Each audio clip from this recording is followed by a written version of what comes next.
Okay, hi everyone. So in today's video, I'm going to do another audit. I think this is the probably the third audit that I'm doing, but the first audit was for an F&B business. The second audit was for a insurance business, if I'm not wrong. Okay, so this is actually the third Instagram marketing audit and case study. All right, so today I'm just going to focus on some examples with training organizations because we also conduct training at our agency. So I think this is probably an easier example for us to give. And hopefully the examples I'm giving and sharing with you today makes sense to you for your business and industry as well. And one of the things that I think is really important to understand is that social media gives us the opportunity to really what I call attract our customers and help us understand, or rather help us to communicate the benefits of our products and services and the kind of solutions that we bring to our clients. Okay, so without further ado, all right, so today's Instagram marketing audit and case study is for a training agency, which is something that we do as well. Okay, so probably an easier example for us to give today. All right, so let's look. I found about two examples. One of them is a training organization. Okay, I found them because I think, if I'm not wrong, I saw their advert. Otherwise, I would have discovered their post from hashtag, Instagram hashtag.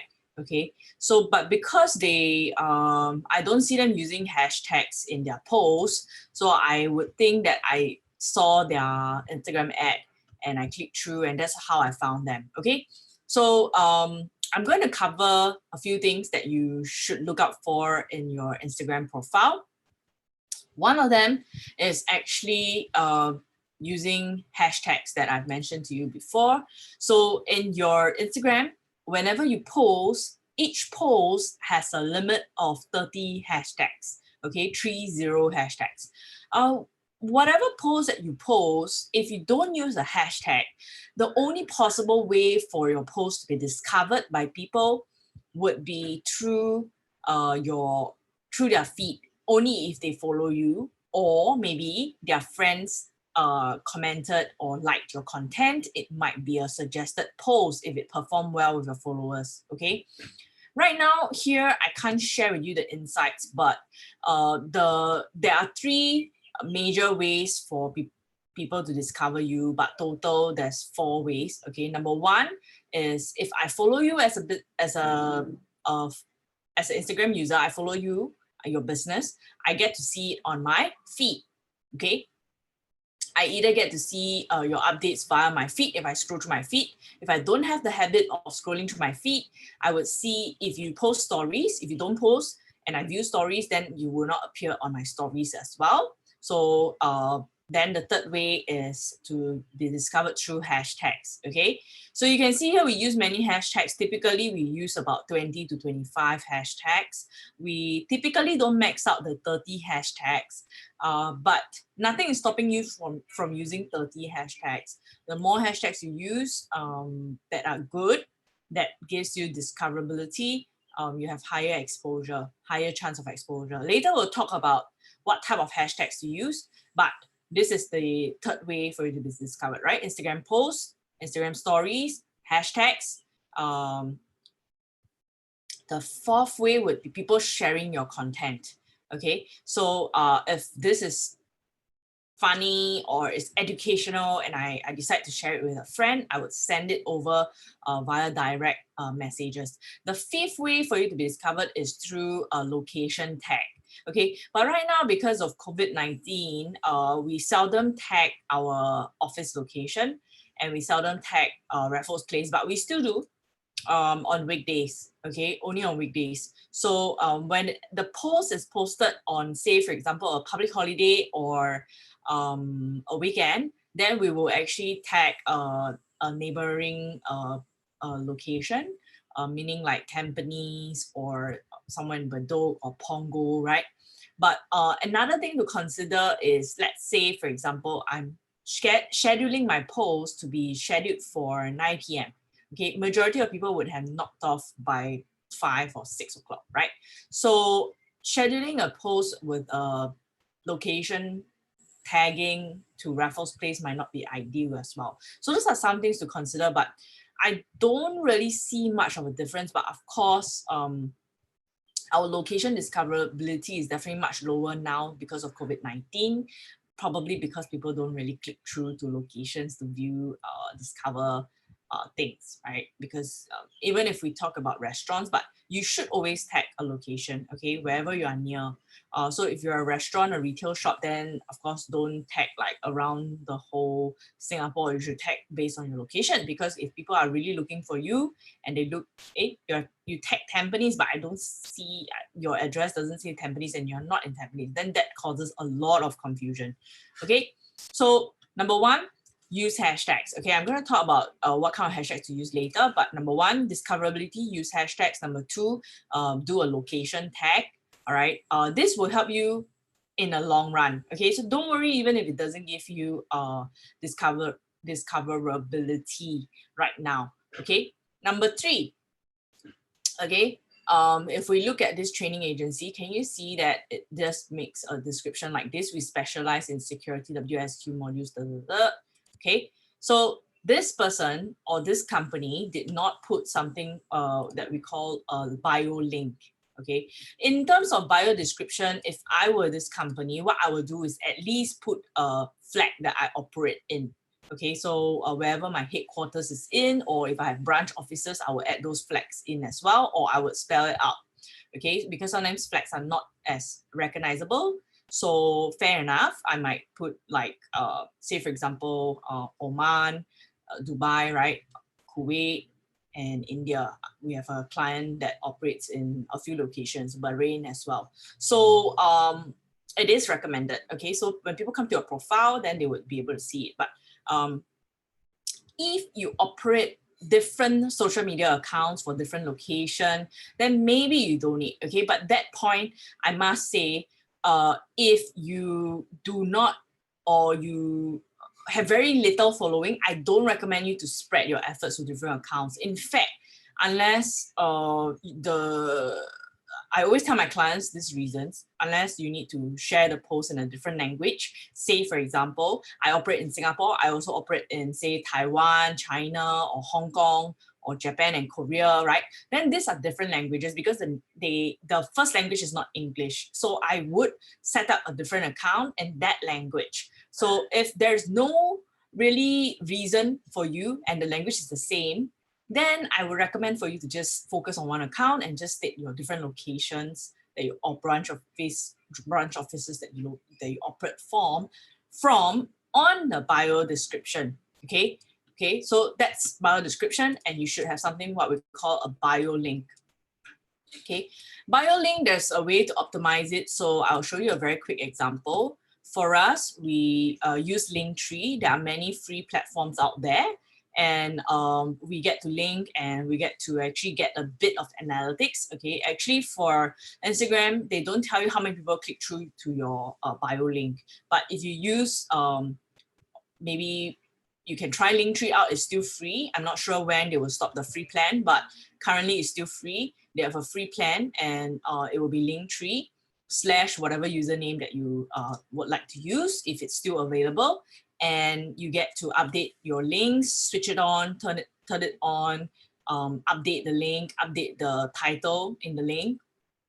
These are titles, okay? And you get to link them. So we have many links, right? We have free webinars, we have course page, we have Facebook live videos, we have our YouTube page, our graphic design and Canva workshop. So it is recommended. Otherwise, you only have one time to link them to your website, which is not ideal. Okay, ideally we shouldn't have so many links, but we have a lot of things going on right now, so we have quite a few links. Okay, about 8 of them. Typically I would recommend something between 3 to 5 links, so that people don't get overwhelmed. So we might be optimizing. You have to prioritize, because if you don't, then people get overwhelmed and pretty much you don't get much traffic and clicks to your links that you have. Okay, so 3 to 5 is a good number. All right. Okay, so I told you about hashtags, I told you about location tag, I told you about your description, at least at your flag where you operate in, or if you feel that your flag is not recognizable, type it out if you have branch locations, and have a very good description. Okay, describe what you do. If you want to use hashtag like us, of course, like you see, because there's a limit in the characters that we can use, so we don't really use a lot of hashtags here. We only use digital marketing and YouTube, which is something that we kind of use it because of searchability. Okay, and always have a optimized bio link, not just, many people just link to their website. This one don't even link, so that's bad. But let me show you this one links to their website, right? So you only have one chance. So if I link to the website and I get distracted, I don't see anything, then maybe not like nothing is for me. I'll just close and move on. Okay, so now let's talk about so now these are things that we have talked about. So let's talk about content right now. Okay, so as a training organization, these two have training classes lah. Okay, so one of this is of course we are all in different industries. This pro training center is about security. This is about physio therapy, if I'm not wrong. Some types of training for therapy for children and adults, based counseling and therapy. Okay, so for us, we are teaching social media and digital marketing, but in a training space, it's pretty much similar. Okay, so why is it similar? Let me explain this. Because when I train you in a certain subject, what I'm doing is I'm educating you.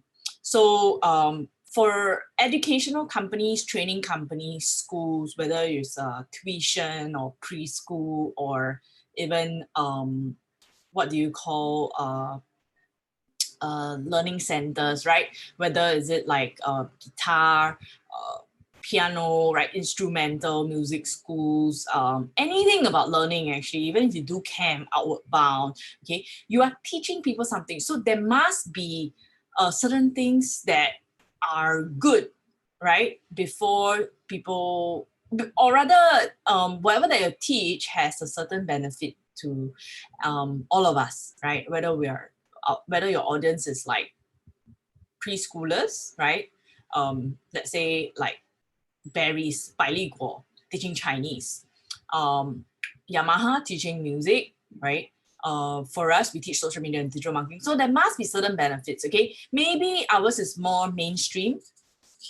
All right, so for security, it's not exactly mainstream, but when you want to attract people to you, what you want to do is you want to add value to them so that it gives them certain value to follow you as a business, as a brand. Okay, so one thing that you should not do is just talk about what you do as a business. Okay, and when you do like all these things, okay, all this like class schedules, right? This is not ideal. Okay, but this is good. Okay, so here's a useful post, very straightforward. I wouldn't say that it's useful. I would just say that here are some tips, or this is a 3-step guide, right? I wouldn't just call it useful, right? Can you imagine that every single post we say, here's a useful post to digital marketing, Instagram marketing, email marketing, SEO marketing, and so on and so forth. But you want people to feel that they have been helped, definitely. Okay, so this is what I call a carousel post. Okay, so this is good. Okay, this type of post is really good. One thing that you might want to try and do is the final, if you can, okay, it's not exactly compulsory, but it does help quite a bit. So you can have especially if you have so many posts, right? Not just one. If you have one, then I'm sure maybe not much lah, but you should have certain call to actions, okay? But if you have like 3-4 posts, you should have one more slide to have a call to action, okay? What do I mean by call to action? You see here, most of our call to action right now is embedded directly into the post itself. So like, comment, share, save, okay? And then there's a few more where we ask them to share with us in the comments. Okay, so we ask the question and we ask people to share in the comments. Okay, so these are call to actions that you should have. All right, it's a good to have, not compulsory, but it really helps to grow. Okay, so you need to balance the amount of schedules that you put out to the amount of helpful content, okay, that you're going to share. So as you can see here, there are more what I call, what do you call this? Schedule posts than helpful posts, okay? So I would say that if you ask me, it should at least be a 70% to 30% ratio, because look, your schedules, you can schedule like, you can share like schedules that are like 2 months, 3 months in advance, right? If today is August, I can share schedules up to December, right? So personally, I feel that we shouldn't talk too much about schedules. In fact, if they want to, we should have a landing page to find out the schedules, okay? So these are things that I think, okay, in terms of social media content, if you want to attract people to you, this is what you should do. Okay, secondly, okay, we used to post a lot of group photos. I think it does help to build trust. It does help to build credibility that you actually run the workshops and who your trainers are, seeing them in actions. We used to convert all these things either to a post with a quote or even a video. Okay, so either like multiple photos we put together in a slideshow post with music and a bit of fading in and out, or we even put together a video to show you behind the scenes conversations of trainers and how we did the talk, or even at least a photo, right? But we must balance, okay? We must balance. So if everything is going to be about all these talks and all these trainings that we have done, the behind the scenes, then it doesn't really tell people like how your course is going to help them, or we don't tell it directly, we tell it indirectly, like telling people what is it about. Like for example, in our agency, we're going to tell people what Instagram is about, what email marketing is about. Let's say we might even do comparison posts. We might say like, what's the difference between MailerLite and MailChimp? We might even talk about other platforms and just comparing them and telling them the pros and cons, okay? So now this, you can see that as I scroll down, there are many things, that 3 ways learning about yourself benefits others, 3 skills children develop during play therapy. So there are many things that I think we can do, okay? So now, since I've already done a little bit of audit, at least in the training space, what kind of content you should be creating, it should be useful, it should be helpful, you should educate as much as possible, okay? Even if you're not in a training space, say for example, you're a property agent or insurance agent, you should still be educating your clients, okay? So in my previous video, I'm gonna link in the description below as well. I did an audit for F&B, and I did another audit for insurance industry. Okay, so do check those videos out if you are interested. Now, I'm going to go and now talk about which hashtags to use. So you can see here we have a lot of hashtags. Typically, if I were to show you and I click through learn new skills, okay? All right, in learn new skills, right? Okay, you can see that 40,000 what you call posts are in them. So this hashtag has been used 40,255 times, right? Whether is it by different people or the same people, okay? But if you take a look at this, the first thing you must check is when was, this is under top post, okay? So when the top post was 8 July, quite recent, okay? 18 July, also very recent, okay? Now let's scroll down to go to most recent. We need to check on when is the most recent. So this is 47 minutes. Okay, then let's take a look at this. Is 1 hour ago. So pretty much every hour. Okay, let's scroll down a little bit. Okay, this is 6 hours already. Okay, it might be because of the difference. So this is 2 hours. So you can see that we also have a post here. So 1, 2, 3, 4, 5, 6. Okay, this is 1 hour ago. So long as this is also 1 hour ago. So every hour, about 8 people post. Okay, about 8. So plus minus, sometimes at some hours you have more people because of the peak hours, especially like lunchtime or after working hours, right? So this will tell you that it is a active hashtag. People are actively using this hashtag. So it's a good hashtag. Okay. Now, you will realize that under our own profile, we don't use hashtags that are in millions, okay? So you would not find, if we did, it might have either been just to test, and usually we only have 1 or 2 which are testing. So those would be hashtags that are in millions, like social media or digital marketing. Okay, I will show it to you. We don't use it a lot. Okay, this is under the, yeah, correct. So this is 12 million. Okay, so this is too big, because if you take a look at most recent, right? Okay, let's check this out. This is 24 seconds ago. And if I scroll down, it's probably like a few minutes ago. So the hashtags is being updated so fast that even if people are interested in this hashtag and it is an interesting hashtag that is going to give you discoverability, it is probably going to be difficult for you to be discovered because you will not be featured under top posts, and that gives you a difficult time to be featured for some time, so that when people look at the hashtag, they can find your content. Okay, so what is a good size? Okay, so now that's the question. If you are just starting out, meaning that you just created your account, you have less than 100 followers, okay, you should use something in thousands, up to about 20, 30, 40,000.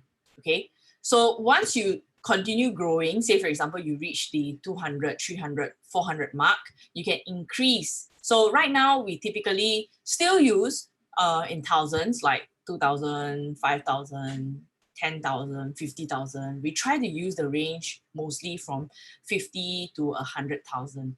So we still right now with 750 followers, 756 followers, we don't exceed like the 500,000 mark very much. Okay, so most of it is within the 100 to 300,000 range. Okay, so but you can stretch this. So once we reach 1,000, we will stretch it a little bit further. We will go for slightly bigger. So we might drop like certain hashtags that are maybe like 50,000 or 100,000. But if it is still relevant, okay, don't drop a hashtag for the sake of dropping a hashtag. If the hashtag is still relevant, you should still be using it. But if you find that the hashtag is no longer giving you the discoverability, okay, let me show you. Okay, for example, essential skills 7,437. This is quite a small hashtag, okay? So, but it's gonna give you very good discoverability because it is a very specific hashtag. In fact, there is something called suggested hashtag if you use generic hashtags, and people do use hashtag to discover content as well. Okay, and always check the kind of post in the hashtag, because something that might mean something to us in our language, English, might mean something else in another country. So they might be like using, I found some, I don't have it bookmarked right now, but I found some hashtags that really like it means something to us, but it really doesn't make sense because in other countries, other languages, they are posting and they're using that hashtag so much that all the posts I see in there are in the Indian language. Okay, so it's, if I'm not wrong, it was digital marketing. Let me just try and find digital. Okay, hold on. Let me go to Instagram again and let me do a hashtag search. Okay, so you can search hashtag. Okay, so digital marketing. All right. So for this hashtag, basically, if I were to show you, you can see this is in a different language, Indonesian Bahasa, if I'm not wrong, or Melayu. I see that a lot, like Spanish. Yeah, Spanish is another one. Okay, so there are many hashtags. You have to check it out. If the majority of the posts in the hashtag is not English, it might not be an ideal hashtag for you to use as well. Okay, so do check it out. You might assume like, digital marketing, yeah, like what other languages will be in it, but actually if you check it out, you'll be surprised. Okay, so I've talked about hashtag. All right, so I'm going to stop the video here, and if you have any questions at all, remember to drop a comment below. I look forward to hearing from you, and thank you so much for watching this video. If you have any questions at all, I intend to do more audits, for example, YouTube, LinkedIn, and Facebook as well. So if you have any questions, you can let me know. I intend to focus on a few more Instagram industry first. Property agents is another one that I'm going to do. And then I would actually move on to another platform, which is maybe Facebook and then YouTube and then LinkedIn. Okay, but if you would like to find out more about LinkedIn, I already have a video on LinkedIn. I didn't title it Audit, but actually it is an audit. It's a feature, right? How you can be discovered. Okay, so it's already up here, uploaded 1 month ago. Okay, so thank you so much, everyone. Thank you for watching this video. If this video has been helpful, do remember, give it a like, a thumbs up. Do share this video with your friends. If you are in Singapore, okay, I look forward to seeing you at our workshops. And right now, to the end of the year, we are still conducting our workshops on Zoom. So if you're from our neighboring countries with similar time zones, last month, we had people, participants from India as well, with 2.5 hours time zone difference, right? We used to have people from Philippines, India flying in, KL as well. So yeah, I think with COVID-19, there are these other opportunities as well. So I look forward to seeing you at our workshops, okay? And I think moving forward, we intend to, at least, even after the COVID situation subsides, we intend to at least schedule about 2 to 3 Zoom sessions so that our global audience from overseas can join us, okay? So take care, stay safe, all right? And I'll see you in the next video.